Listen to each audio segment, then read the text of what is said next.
না ভাগ্য ভালো আপনাকে কাটা করে নিয়ে যায়নি আর আমাদেরকে দেশ ছাড়া করছে, আমাকে নিজেকে দেশ ছাড়া করছে। আপনি এই কথা বলেন না।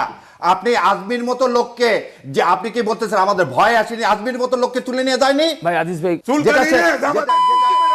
যেটা 71 সালের প্রোডাক্টটা আপনারা সবসময় ইউজ করেন। 71 কে আন্ডারমাইন করে 71 মানে হচ্ছে আমাদের শেষ প্রোডাক্ট। তার এই দেশে রাজনীতি করার অধিকার নাই। আপনি যে বললেন একটু না, তারপরে কথা দাঁড়ান। আপনারা বলতেছেন কি যে জামিন হচ্ছে না, তার মানে আজকে রেফাত সাহেব বাংলাদেশের প্রধান বিচারপতি, তার বাবার নাম কি, সৈয়দ ইশতিয়াক সাহেব, যিনি তত্ত্বাবধায়ক ব্যবস্থা বিল রচনা করে দিয়েছিলেন। আপনি এই উদ্বুত্তনের ফসলে যে বিচার ব্যবস্থা তৈরি হয়েছে, আপনি সেই বিচার ব্যবস্থা, ফজলুর রহমান যেমন বলতেছে আমি মানি না ট্রাইব্যুনালকে, আপনিও তখন বলতেছেন আমার সাংবাদিককে মিথ্যা মামলায় যদি জড়িত করে তো একটা মামলায় দেখান না কেন আপনার পত্রিকা রিপোর্টে। আপনার এই যে আজকে এই কথা প্রসঙ্গে 71-এ আমাদের মতো লোককে করে ডাকা হতো না, আমাদের মতো লোকের নিষিদ্ধ ছিল 16টা টিভি স্টেশনে, আমরা গত 15 বছর নিষিদ্ধ ছিলাম, কথা বলা তো দূরে থাক, ওইসব টিভি স্টেশনের জীবনে দেখাই হতো না। এই ছিল, তারা পালালো কেন, শ্যামলরা পালালো কেন? আমি আর জাতির সামনে আরো একটা কথা বলে দিই যে শেখ হাসিনা আসার 13 দিনের মাথায় জিয়াউর রহমানকে হত্যা করা হলো, এবং শেখ হাসিনা সেদিন কেন আখাউড়া দিয়ে ইন্ডিয়াতে পালায় যেতে চাইছিল, কেন? আজকে আপনারা এইসব কথা বলেন না। আপনারা ছাত্রদের যে ভূমিকা, সেই ভূমিকাকে অস্বীকার করে এটাকে মব বানার ষড়যন্ত্র কেন আছে? তৌহিদি জনতা, আমরা 3 জন তৌহিদি জনতা না? আমার আপনার না আল্লাহ সম্পর্কে যখন কেউ বাজে কথা বলে, কেন লালন সাহেব তো কোনো গান নিয়ে খাঁচার মধ্যে অচিন পাখি, কেউ কোনো কথা বলছে? কেউ কোনো কথা বলছে? তোমার হঠাৎ করে কোনো দাওয়া নাই, কিছু নাই, তুমি নাচ মানে হচ্ছে মানুষ, সেটাকে তুমি বাড়াচ্ছ নাচ। আল্লাহ নাকি তাকে নাচতে বলছে, এত বড় দুঃসাহস অগাছির দেয়, আর আপনি একজন মুসলমান বলে এটা আপনি মেনে নেন, এটাকে আপনি মব বলেন? তাহলে আপনার ইমানটা কোন জায়গায়? জি, আপনার ইমানটা কোন জায়গায় না আগে বলেন আপনারা।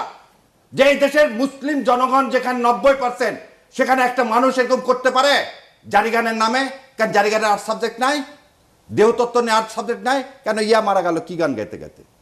আপনি ওনার নাম তাই বলে তো না আপনি তাই বলে হাতে কেউ তো আইন নাইনি। আপনি 32 নম্বর যে ভেঙে দেওয়াকে আপনি কি বলবেন? 32-এ কোনো লোককে মারা গেছে? কোনো লোক ছিল ওখানে? 32-এ কি একটা লোক মারা গেছে? একটা বিল্ডিং ভেঙে দেওয়া হয়েছে যেটা স্বৈরাচারের মনস্টারের প্রতীক। আপনি তাকে কিভাবে আপনি বলতেছেন যে এটা যদি আপনি না, তাহলে আপনি এই কথা বলতে পারেন সেখান থেকে উত্থাত করলেন, এর তো অন্যায়। আপনি তো এটাও বলতে পারেন যে পুলিশের গাড়ির সামনে বুক পেতে দিচ্ছে, এটা অন্যায়, আইন শৃঙ্খলা আপনি নিজের হাতে তুলে নিছেন। আপনি তো এটাও তো বলতে, ছোট ছোট বাচ্চারা যে হাতে লাঠি নিয়ে যে রাস্তায় বেরোচ্ছে, এটাও তো অন্যায়। অন্যায় না, অভ্যুত্থানের সময় অনেক কিছু অন্যায় না, সেটাকে ওইভাবে ইন্টারপ্রেট করা যাবে না। তাহলে কি আমরা মব বলবো না? শাহরিয়ার ভাই অবশ্যই বলবো।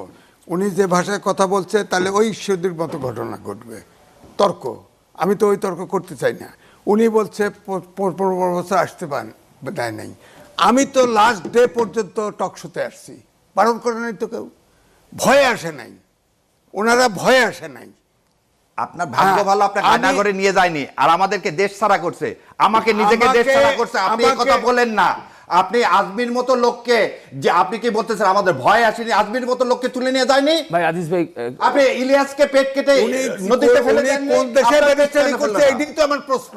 আপনার পেট আমার কেটে মেয়েও ব্যারিস্টারি করেছে, নিয়ে গেল না কেন? আমি তো কোন সময় প্রভোগ করেও তাকে বেয়াদবি করতে পারি না। আর সে কোথায় ব্যারিস্টারি করছে? আমার তো প্রশ্ন, যে ভাষায় কথা বলে এটা একটা ব্যারিস্টারি ভাষা। ব্যারিস্টারি করতে পারলে একটা চামচ ধরা পর্যন্ত শেখায়, বেয়াদবি করতে পারে না। আমার ঘরে আমি নিজে ব্যারিস্টার জন্ম দিছি। আপনি আপনার বক্তব্য দিন। এই ভাষায় কথা বললে কি বলবো? আমি আপনাকে কোনো বাজে কথা বলিনি, কিছু আপনাকে একটাও বাজে কথা বলিনি। উনি তো 71 সালে ইলিয়াসের কথা বলছি। ইসলাম, শোনেন, জামাত ইসলাম প্রাদেশিক সরকারে 4 জন মন্ত্রী ছিল, তারা সিদ্ধান্ত নিয়ে হানাদার বাহিনীকে সাহায্য করেছে, কত মা বোনকে ধরায় দিছে, কত ধ্বংস, এই কথা তো কয় না। কে আপনার আওয়ামী লীগের এমপি ছিল না তখন, মন্ত্রী হয়নি? আপনার শেখ সাহেব পাকিস্তানের কাছে টাকা নেয়নি? আপনার 73 সালের 21 ফেব্রুয়ারি আপনি 100 জন মেয়েকে আপনি রেপ করেননি মুজিববাদীরা? সে কথা বলেন না কেন? আর আপনি তো বিচার করছেন 72 সালে কোলাবরেটর এক দিয়ে তো বিচার করছেন। আপনি এক পেতে কথা বলেন, জামাতের দিয়ে, জামাত যেহেতু ইসলামের কথা বলে আপনাদের খুব চুলকারি না? আর কিছু না পালে 71 প্রোডাক্ট চুলকানি যেটা না, জামাতের যেটা যেটা চুলকানি যেটা হবে না। যেটা 71 সালের প্রোডাক্টটা আপনারা সব সময় ইউজ করেন, যে দর্শক থাকে না। 71 কে আন্ডারমাইন এই করে 71 সেটা মানে হচ্ছে রাজাকার। আমাদের শেষ সেটা product। রাজাকার। তার এই দেশে রাজনীতি আমরা করার রাজাকার। অধিকার নাই। আমরা আপনি বিচার অধিকার করেন, নাই। বিচার করেন। 71 কে যে ডিফেন্ড করে, আমরা একটু- 71 এর হত্যাকে, তার এই দেশে ছিল। আমাদের শিক্ষকদেরও একটা আন্দোলন চলছিল। কোটা আন্দোলনকারীরা আমাদের কাছে এসেছিল, স্যার আমাদের আন্দোলনকে সমর্থন করুন আপনারা পক্ষে। মানে তোমাদের আন্দোলন এটা তো কোর্টে বিচারাধীন, আমরা কি বলবো, তবে কোটা আন্দোলনের যৌক্তিক সমাধান চাই। এমনকি আমরা একটা ঢাকা বিশ্ববিদ্যালয়ে একটা স্টেটমেন্ট আমরা দিয়েছিলাম ঢাকা বিশ্ববিদ্যালয় শিক্ষক সমিতির পক্ষ থেকে। সেখানেও কিন্তু আমরা বলেছি এই কোটা আন্দোলনের একটা যৌক্তিক সমাধান চাই। কিন্তু আমরা দেখলাম পরবর্তী পর্যায়ে কোটা আন্দোলনটা 10 তারিখ থেকে কিন্তু কোটা আন্দোলনকারীরা আমাদের এই মধ্যে কিন্তু 10 তারিখের মধ্যে কিন্তু ঢাকা বিশ্ববিদ্যালয়ের প্রশাসন আমাদের যে doctor S M Maksud Kamal সাহেব, যিনি আমাদের উপাচার্যের দায়িত্ব পালন করছেন, উনি চেষ্টা করছিলেন। দেখলাম যে ওনার সাথে উচ্চপদস্থ আইন শৃঙ্খলা বাহিনীর লোকজনরা উপাচার্যের পাশের রুমে বসে বসে প্রায় রাত্রে মিটিং করতেছে কোটা আন্দোলনকারীদের সাথে। এমনকি মনে হচ্ছিল যে একটা সমস্যার সমাধান মনে হয়ে যাবে। মানে যেহেতু আইনি প্রক্রিয়াও কোর্ট থেকে বলছিল যে এটা সময় দিয়েছে, যে সময়টা পরবর্তী পর্যায়ে এগিয়ে নিয়ে আসা হলো যখন অনেক কিছু হয়ে গেল। কিন্তু আমরা যেহেতু আমি আইনের ছাত্রও না, এবং কি এই বিষয়ে আমি ওইভাবে মন্তব্য করার সাহস তখন আমাদের ছিল না, কোর্ট কন্ডেম হতে পারে। পরবর্তী পর্যায়ে দেখলাম যে এটা কোর্টে এটাকে এগিয়ে নিয়ে এসে যে রায়টা হলো আপিলেটেড বিভাগ থেকে, সেখানে তো 93% আপনার শিক্ষার্থীদের সাধারণ মেধা, 5% মুক্তিযোদ্ধা, 1% গোষ্ঠীর জন্য, 1% আপনার ছাত্ররা আসলে যে প্রতিবন্ধী দাবি করছিলেন কোটা। অনেকটা ছাত্রদের পক্ষেই গেছে, কিন্তু আমরা দেখেছি হ্যাঁ, আদালতের রায়। কিন্তু এই আন্দোলনটা 10 তারিখের পর থেকে আমরা দেখলাম যে আন্দোলনের ভিতরে আস্তে আস্তে কিন্তু আন্দোলনটা বেড়ে যাচ্ছে।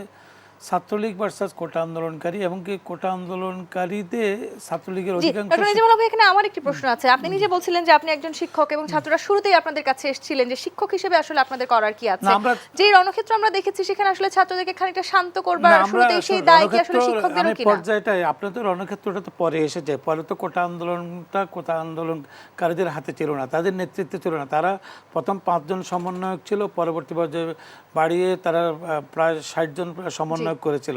তারা কিন্তু আন্দোলনটা যেভাবে নিয়েছিল, পরবর্তী পর্যায়ে 13, 14, 15 তারিখে আমরা বুঝে গেলাম যে এখানে বহিরাগতের অনুপ্রবেশ। তারপর মাননীয় প্রধানমন্ত্রী একটা বক্তব্য দিয়েছেন, সেটাকে কেন্দ্র করে মুক্তিযুদ্ধ বিরোধী স্লোগানও দেওয়া হলো। এমনকি আমাদের শিক্ষার্থীরা জানতেও না। সেই সময় কি আসলে শিক্ষকদের কোনো ভূমিকা আমরা না, দেখেছি? আমরা শিক্ষকরা কি কোনো শিক্ষকরা স্টেটমেন্ট দিয়েছিলেন? দেখেন আমাদের বিশ্ববিদ্যালয়ের হলগুলোতে প্রভোস্টরা থাকে, আবাসিক শিক্ষকরা থাকে, তারা কিন্তু শিক্ষার্থীদেরকে বুঝিয়েছেন এবং কি বলছিলেন যে ইভেন কি আপনি দেখেন 15, 16, 17 তারিখ এই 3 দিন আমরা কিন্তু সন্ধ্যা থেকে আমাদের উপাচার্যের নেতৃত্বে আমাদের বিশ্ববিদ্যালয়ের প্রভোস্টরা, আমাদের হাউস টিউটররা, প্রক্টোরিয়াল টিম, সিন্ডিকেটের সদস্যরা, উপাচার্য আমাদের 2 জন, আমাদের কোষাধ্যক্ষ, শিক্ষক সমিতি, আমরা ভোর পর্যন্ত 3 দিন আমরা আপ্রাণ চেষ্টা করেছি কোনোভাবে যেন সংঘাত না হয়। 15 তারিখে কিন্তু মূলত সংঘাতটা যখন আরম্ভ হলো একটা সভাকে কেন্দ্র করে, আপনার 12টায় কোটা আন্দোলনকারীরা সভা দিয়েছে আর 3টায় দিয়েছে ছাত্রলীগ।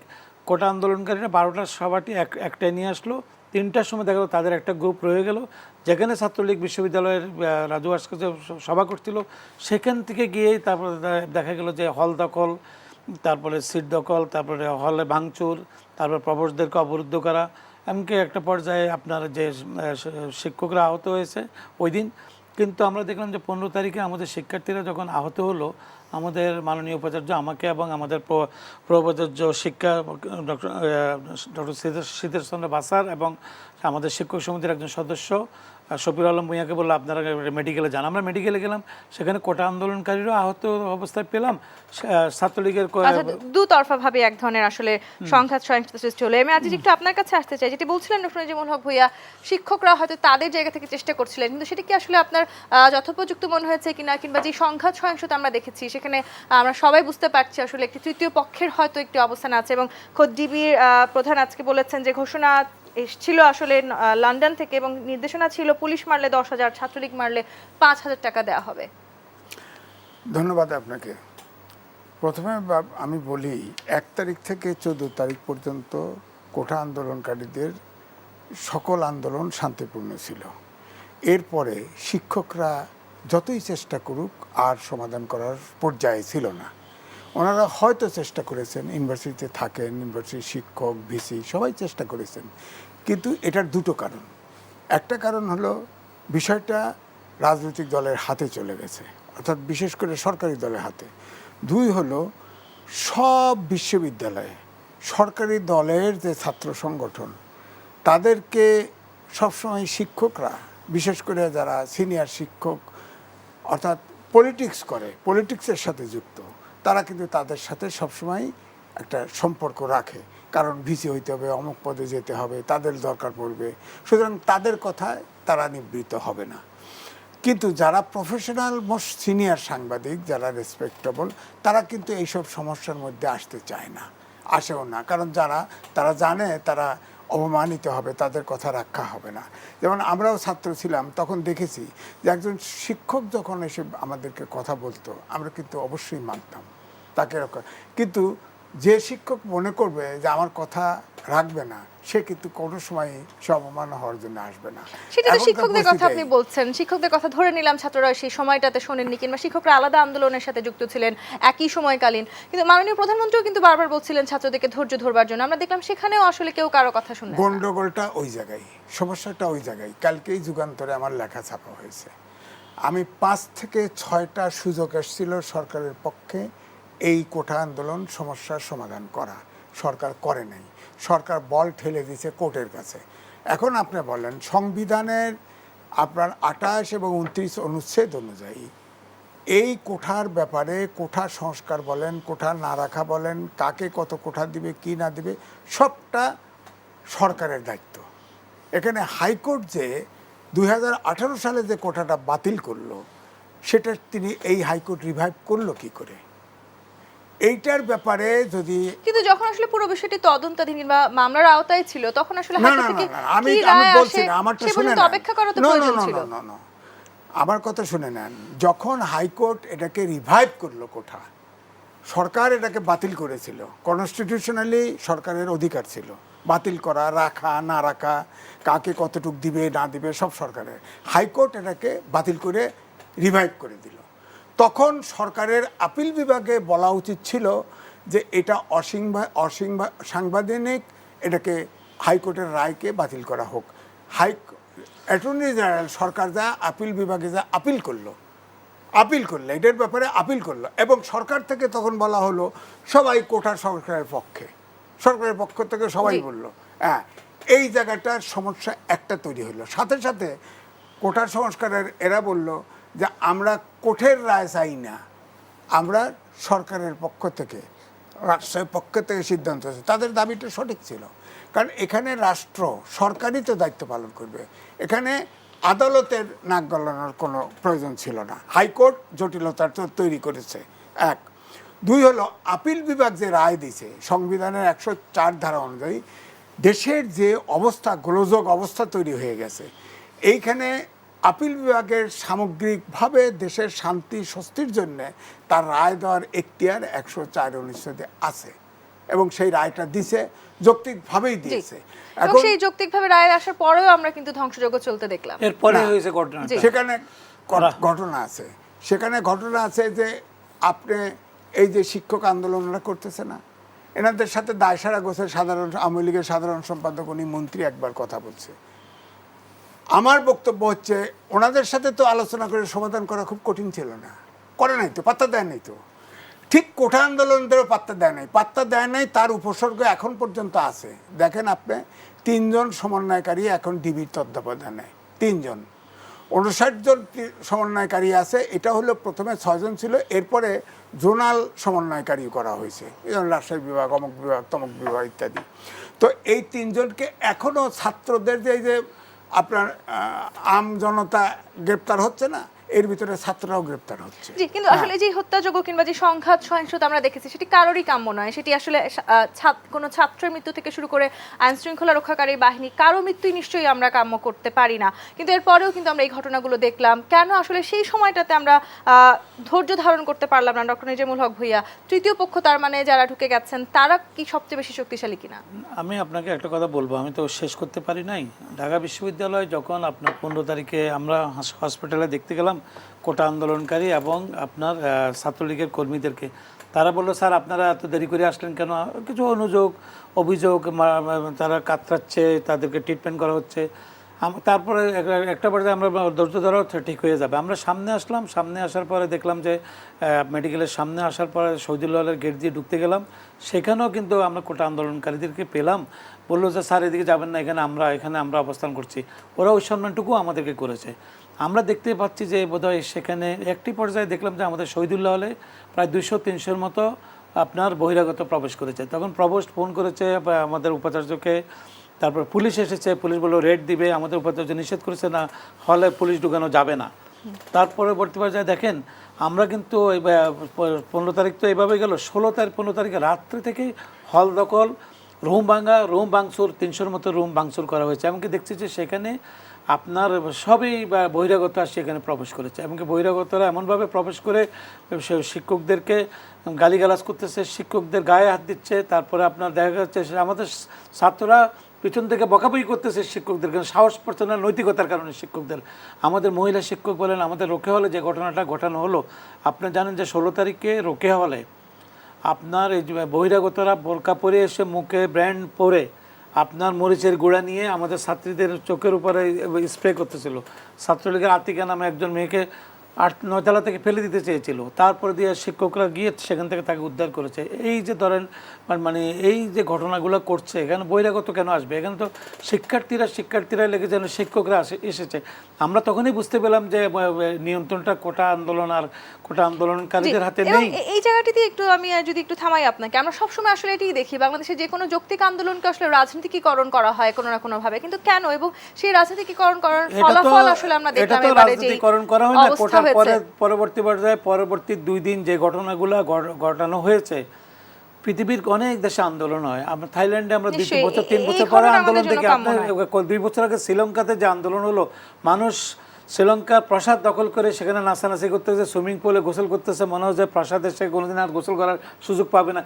একটা চায়ের কাপও পর্যন্ত ভাঙে নাই মানুষ।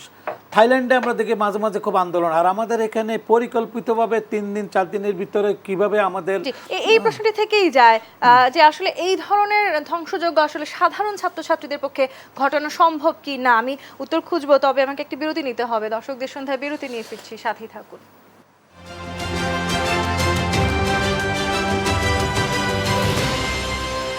সংঘাত সহিংসতায় কার দায় কতটুকু বোঝার চেষ্টা করছিলাম আমরা। ডক্টর নিজামুল হক ভাইয়া, আপনি যেটি বলছিলেন আসলে একটা সময় এসে এই পুরো আন্দোলনে একটি তৃতীয় পক্ষ ঢুকে গেছে, ঠিক এই জায়গাটিতে আমি আজ যদি আপনার কাছে আসি, অনেক বিশ্লেষকরাই বলবার চেষ্টা করছেন এরপরে আসলে আমরা যে ধ্বংসযজ্ঞ দেখলাম, যে সহিংসতা দেখেছি, পুরোটাই আসলে সুপরিকল্পিত। সাধারণ ছাত্রছাত্রীদের পক্ষে আসলে এত বড় ঘটনা আদৌ সম্ভব বলে কি আপনিও মনে করেন?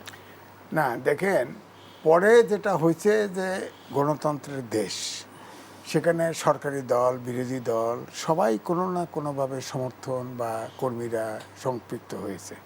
এছাড়াও আপনি খেয়াল করবেন ঢাকা শহরে কিন্তু কিশোর গ্যাং আছে কিন্তু 130 থেকে 50টা। এই কিশোর গ্যাং কিন্তু ভাড়া খাটে, খুন, রাহাজানি, চাঁদাবাজির থেকে শুরু করে তারা হলো সবচেয়ে ফেরোসাস। তারাও কিন্তু মাঠে নেমেছে। যে সরকার থাকে তারা ওই ছাত্র আছে, কেউ অনেকেই ছাত্র আছে, ছাত্র কেউ ক্লাসে যায় না বা এই করে, তারা হারিয়েছে বা তারা সরকারি যে সরকার আছে সরকারি দলের নিয়ন্ত্রণে থাকে তারা। এছাড়া আমরা তো মিটিং করেছি, সেই ছোটবেলার কথা বলতেছি, তখন দেখছি কিছু টোকাই আছে ঢাকা শহরে, প্রায় 80 লক্ষ টোকাই আছে এরা, এবং সব শহরেই আছে, ও টোকাই বলে আর কি, মানে পথ শিশু। এরাও কিন্তু দেখবেন মিছিলের আগে গিয়ে ঢিল দেয়, মিছিল আগে এরাও কিন্তু রণক্ষেত্র আমরা দেখলাম, বিশেষ করে রাষ্ট্রীয় গণমাধ্যম ভবনগুলোতেও আমরা দেখেছি যেভাবে ধ্বংসযজ্ঞ চালানো হয়েছে, একেবারে আসলে রাস্তার টোকাই দিয়ে কি এগুলো করা সম্ভব? ধ্বংসযজ্ঞ চলছে ঠিক আছে, একবারও কিন্তু মৃত্যুর কথা আসতেছে না। আপনার প্রায় অলিখিত, মানে কোনো সরকারে পর্যন্ত মৃত্যুর কোনো তথ্য দেয় নাই। পত্রিকাগুলোর থেকে বোঝা যায় যে প্রায় 203 জনের মতো জীবন গেছে। গ্রেপ্তার হচ্ছে আপনার, এর ভিতরেও ছাত্র আছে, সমন্বয়কারী 3 জন ডিবি হেফাজতে, 300 জন ছাত্র চক্ষু, ঢাকা মেডিকেল কলেজে চক্ষু বিভাগে চিকিৎসা নিছে, তার ভিতরে হয়তো 30-40 জন অন্ধ হয়ে গেছে। এরপরে আপনার হেলিকপ্টার ব্যবহার করে আপনার গ্রেপ্তার, ওই যে বলছে না যে চিরুনি অভিযান, এটা চালাচ্ছে, ঢালাওভাবে গ্রেপ্তার হচ্ছে, গ্রেপ্তারি বাণিজ্যও শুরু হয়ে গেছে। এই যে তো এটা এগুলো তো সংকট সমাধানের জন্য অন্তরায়। আপনি একদিকে গ্রেপ্তার করবেন, একদিকে হেফাজতে নিয়ে যাবেন, আবার শিক্ষকরা আন্দোলন করতেছে, তাদের সাথে কথা বলবেন না, গোলমালটাকে তো জিয়ে রাখা হচ্ছে সরকারের ডক্টর তরফ ইজামুল থেকে। হক ভূঁইয়া, এই যে আসলে আমরা যে ধ্বংসযজ্ঞের কথা বলছি, মাননীয় প্রধানমন্ত্রী বলেছেন আনাচে কানাচে অপরাধীদের খুঁজে বের করে বিচারের মুখোমুখি করতে হবে, সেটি তো আসলে খুবই জরুরি। সবাই বলছিলেন যে আসলে এই ধরনের ধ্বংসযজ্ঞের যদি একটি সুষ্ঠু বিচার না হয়, এর পরবর্তী সময় হয়তো আমরা আবারও এরকম ধ্বংসযজ্ঞ দেখবো কিনা, সেই সম্ভাবনা আমি থেকে যায় আপনাকে কিনা? বলি 16 বছরে আওয়ামী লীগ এবং মাননীয় প্রধানমন্ত্রী জননেত্রী শেখ হাসিনা যে উন্নয়নটা করেছে, যেমন পদ্মা সেতুর প্রাইড হলো আমাদের সেতু ভবন। পদ্মা সেতুর সাথে দেখেন মেঘনা কমিটি 2টা সেতু হলো, কিন্তু কেউ জানেও না, এমনকি টের পাওয়ার আগে 2 বছরের মধ্যে 2টা সেতু কমপ্লিট হয়ে গেল। তারপরে আপনি দেখেন এই এলিভেটেড এক্সপ্রেস, এই যে দেখেন হানি ফ্লাইওভারের টোল প্লাজা, তারপরে দেখেন আপনার আমাদের মেট্রো রেল, যেগুলোতে আমাদের অর্থনীতি, যেগুলোতে মানুষ সুযোগ সুবিধা পাচ্ছে, ঢাকা শহরে যানজট মুক্ত হচ্ছে, এবং কি দক্ষিণ অঞ্চলের 21টা জেলা যেটা সরাসরি উপকৃত হচ্ছে, আমাদের পণ্য সামগ্রী প্রতিনিয়ত দক্ষিণ অঞ্চল থেকে ঢাকাতে আসতেছে। এই অর্থনীতির যে জায়গাগুলো, যেখানে এমনকি কোটা আন্দোলনকারীরা কখনো এটা করতে পারে না, কারণ কোটা আন্দোলনকারীরা এরা শিক্ষার্থী, ওরা চাকরি পাবে ওই সমস্ত প্রদেশে। ভবনে সেতু যোগাযোগ মন্ত্রণালয়, সেতু মন্ত্রণালয় যেটা আছে, তার আন্ডারে আমাদের শিক্ষার্থীরা গিয়ে ক্যাডার সার্ভিসে যায়, ওখানে চাকরি করবে, অথবা নন ক্যাডারের যারা চাকরি পাবে তারাও সেখানে চাকরি করবে। দুর্যোগ ব্যবস্থাপনা অধিদপ্তর, সেখানেও আমাদের শিক্ষার্থীরা চাকরি করবে।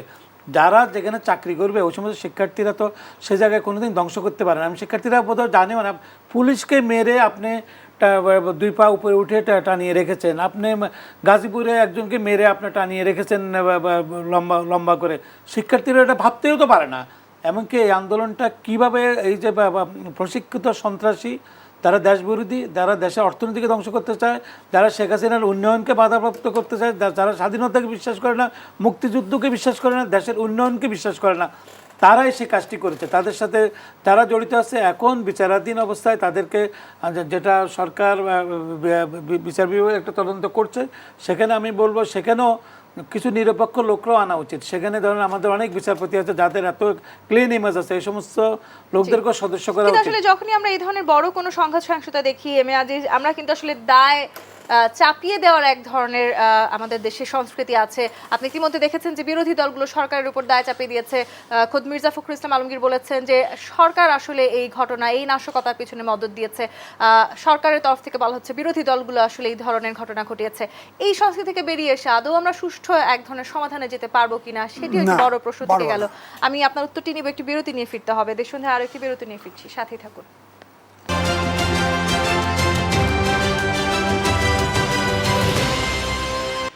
দেশসন্ধ্যা দেখছেন।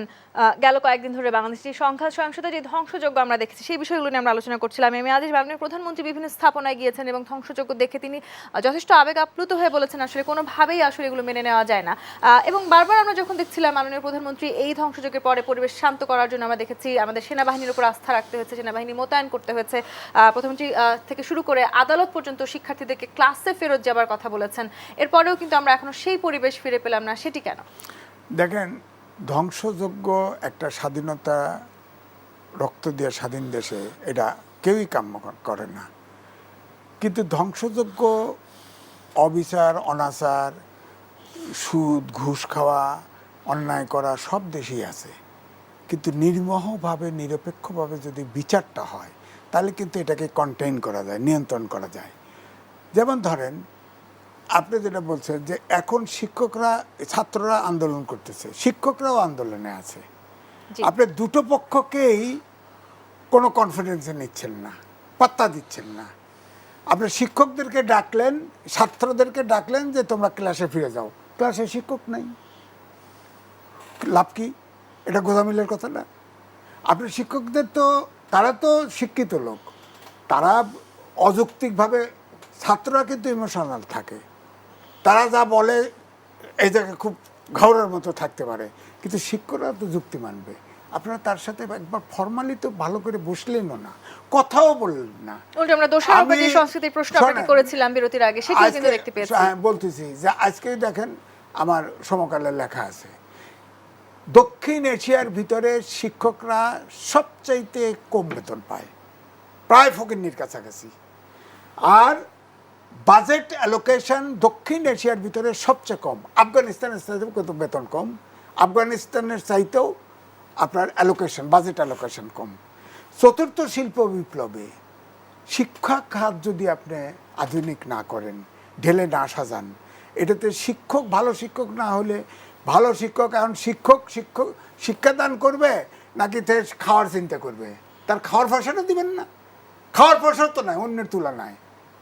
আজকে স্টোরি লিখতে দেখেছেন তো। তো সুতরাং শিক্ষাঙ্গনকেও আসলে আমাদেরকে তাহলে এই যে শিক্ষকরা যে দাবিটা করতেছে, আপনি যদি এই দক্ষিণ এশিয়ার কনটেক্সটে দেখেন, এই দাবিটা একটুও অবাস্তব না, একটু অসত্য না, এটুক মিনিমাম দাবি, এটুক মানে না কেন?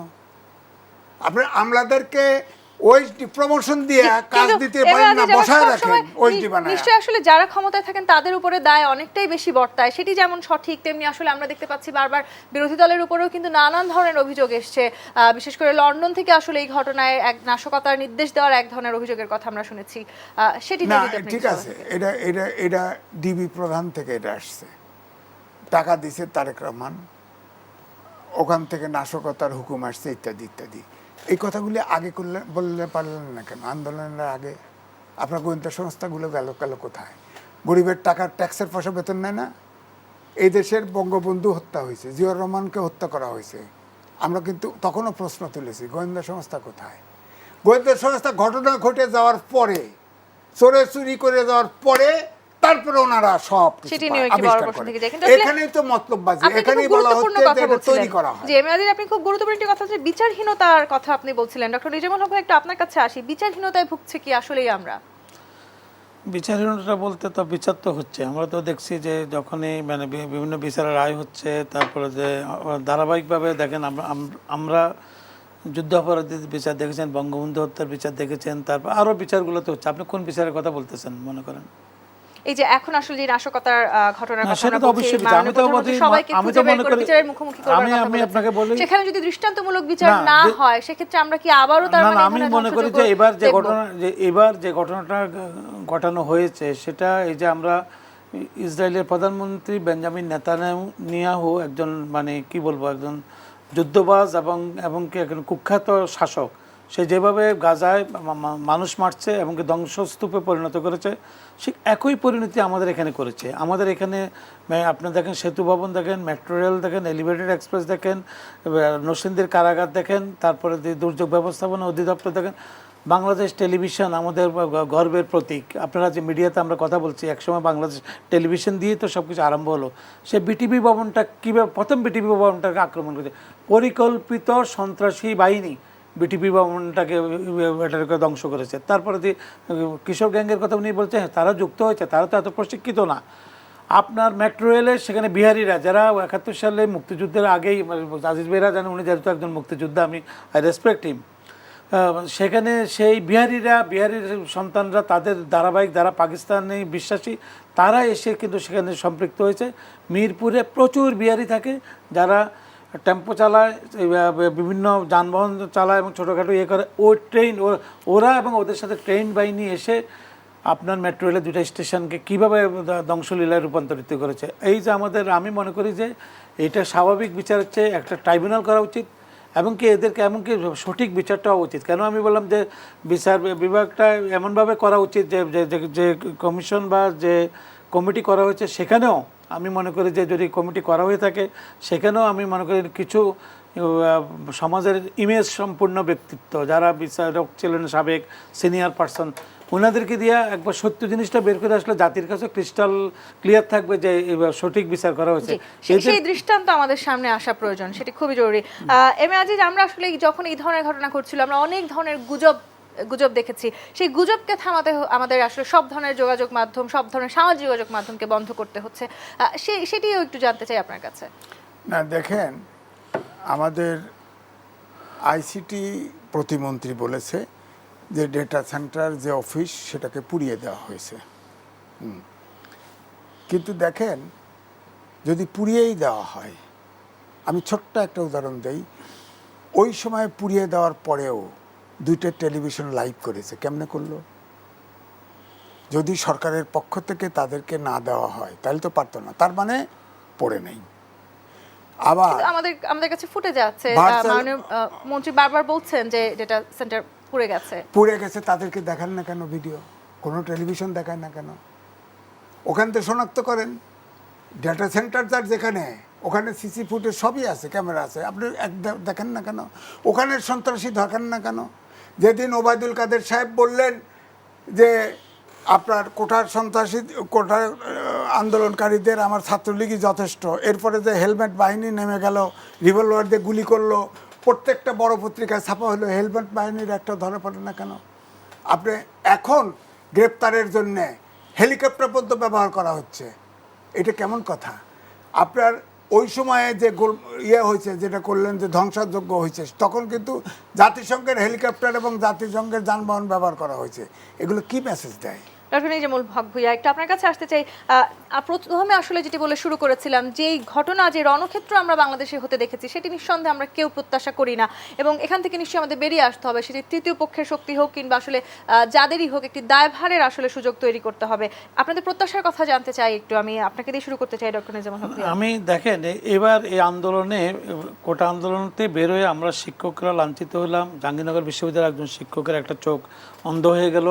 সাংবাদিক, 3জন সাংবাদিক মৃত্যুবরণ করলো। দেখেন, টার্গেটেডকে সাংবাদিকরা, টার্গেটকে শিক্ষকরা, এবং কি তারপর টার্গেটকে দেশের অর্থনৈতিক উন্নয়নের যে মূল জিনিসগুলো, যেমন ম্যাটেরিয়াল, যেটা আমি পূর্বে বলেছি, সেগুলোকেও ধ্বংস করে দেওয়া হলো। তা আমি এখন যেটা মনে হয়, এটা শিক্ষার্থীরা করে নাই, এটা কোটা আন্দোলনকারীরা করে নাই। কোটা আন্দোলনকারীদের ভিতরে যারা মুক্তিযুদ্ধের বিরুদ্ধে ঢাকা বিশ্ববিদ্যালয়ে স্লোগান দিয়েছে, তুমি কি আমি কি রাজাকার, মাননীয় প্রধানমন্ত্রীর একটা বক্তব্য খণ্ডিত করে দিয়েছে। পরবর্তী পর্যায়ে আমাদের কোমলবতী শিক্ষার্থীরা বুঝতে পেরেছে, এরা স্লোগান পরিবর্তন করেছে, যখন শিক্ষকরা বা অন্যরা যখন বলেছে না, এটা তো ঠিক না। তো সুতরাং তারা পরিকল্পিতভাবে এখানে মুক্তিযুদ্ধ বিরোধী শক্তি, তারা এদেশের স্বাধীনতা বিশ্বাস করে না, এবং তারা এই কাজটি করেছে। আমি মনে করি যে এখন আমাদের শিক্ষার্থীদেরকে সময় এসেছে যে গার্জিয়ানরা বুঝতে পেরেছে তারা দেশকে ধ্বংস করতে চায়, দেশের অর্থনীতিকে ধ্বংস করতে চায়, এটাকে আফগানিস্তান বানাতে, আমরা আফগানিস্তানের চেয়েও খারাপ কিছু করতে চাই। আফ্রিকার অনেক দেশ আছে, কদিন পর পরে এখনও তো আমাদের সৈন্যরা গিয়ে সেখানে সমাধান করে থাকে। সেখানে আমাদের কি বাহিনী বলে না, শান্তি মিশনে গিয়ে আফ্রিকার দেশগুলো রক্ষা করে। আজকে আমাদের দেশটাকে আমরা আসলে সেই পর্যায়ে চলে যেতে চাই না। না, আমাদের অর্থনৈতিক উন্নয়নের জন্য আমি মনে করি শিক্ষার্থীদেরকে, তারা যখনই বিশ্ববিদ্যালয় ছাড়া অন্য প্রতিষ্ঠানগুলো তো আছে, খুব দ্রুত উন্নয়নের অগ্রগতিতে আসলে আমাদের বিষয়টা হলো, একটা বলছি ডেটা সেন্টার, আর একটা হলো নরসিংদীতে জঙ্গি থাকতো। সেই জঙ্গিদেরকে ওই জেলখানা ভেঙে সব যে কয়েদি বের করে দিয়েছে। এরপরে জঙ্গিরা 2জন অ্যারেস্ট হয়েছে, 2জন না 3জন গ্রেপ্তারও হয়েছে, আর বাকিরা সব ফেরত আসছে। এইখানে প্রত্যেক সময় বলা হয় বিএনপি জামাত আক্রমণ করেছে, এখানে তো সন্দেহ আছে। জঙ্গিরা জঙ্গিদের বের করে নেওয়ার চেষ্টা করতে পারে তো। অ্যাডভান্স যখন বলা হয় অমকে করছে, তাহলে তদন্তটা আসবে কোত্থেকে? সমাধানের জন্য আমার বক্তব্য, শিক্ষক নেতৃবৃন্দের সাথে কথা বলুক, কোটার সরকারের ডিভিশন নিয়ে অফিসে না নিয়ে তাদের সাথে কথা বলুক, সরকারের পক্ষ থেকে সমাধান করুক। তারা ক্লাসে যাবে কি করে? তারা তো নিরাপত্তা চাইছে। ক্লাসে শিক্ষকরা স্ট্রাইকে আছে, ক্লাসে ডিবি সেন্টারে সমন্বয়কারীদের নিয়ে যাওয়া হয় ডিবি অফিসে, তাহলে তারা নিরাপত্তাটা কোথায়? গণগ্রেপ্তার হচ্ছে। আপনি বলে শিক্ষকদের ব্যাপারে আমাদের সাথে মাননীয় সেতু সড়ক ও যোগাযোগ মন্ত্রী, আওয়ামী লীগের সাধারণ সম্পাদক ওবায়দুল কাদের এমপি সাহেবের সাথে একটা বৈঠক হয়েছে ইতিমধ্যে। গত 2 দিন আগে শিক্ষকদেরকে নিয়ে আমাদের ফেডারেশন, যেহেতু আমি ফেডারেশনের মহাসচিব,